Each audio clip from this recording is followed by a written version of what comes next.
estimé à 10% pour l'année 2012.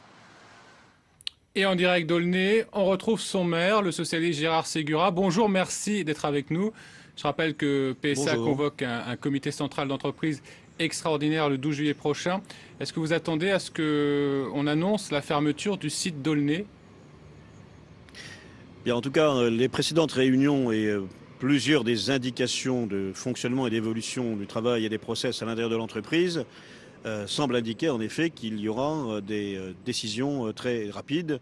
Et la crainte, une crainte relativement fondée, c'est qu'en effet l'outil industriel, la production industrielle automobile disparaisse du territoire aulnaysien à l'horizon de 2014. Justement, Gérard Ségura, au-delà du drame humain pour les 3300 salariés, quelles seraient les conséquences de cette fermeture pour votre ville?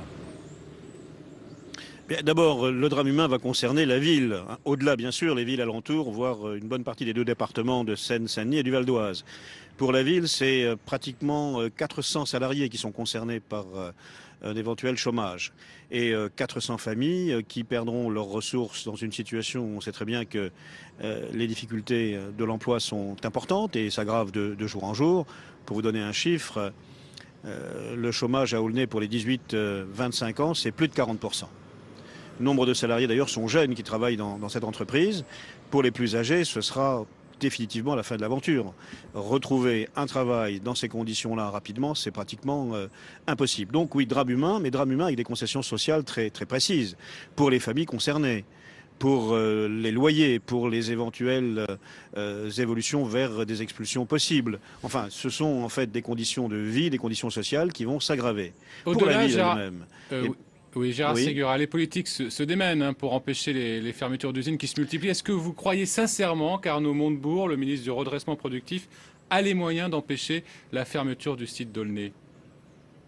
Écoutez, vous avez eu son communiqué hier. Il indiquait à PSA de dire très exactement, on va donc le savoir maintenant, quelle est leur situation de bilan et quelles sont leurs intentions.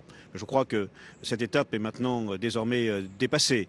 Nous savons qu'ils ont l'intention ferme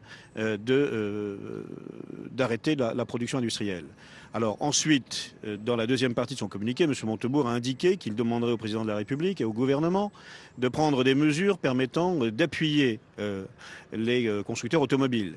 Nous verrons, j'espère, dans les jours qui viennent, les propositions précises qui pourront être faites et quel sera leur impact sur une éventuelle décision différente de celle que nous craignons du groupe PSA à Aulnay-sous-Bois. Mais pour l'instant, je suis plutôt pessimiste. En tout cas, nous nous acheminons assez nettement vers la fermeture du site. Et on verra ça le 12 juillet prochain. Merci Gérard Ségura d'avoir répondu à nos questions. Toujours dans l'actualité sociale.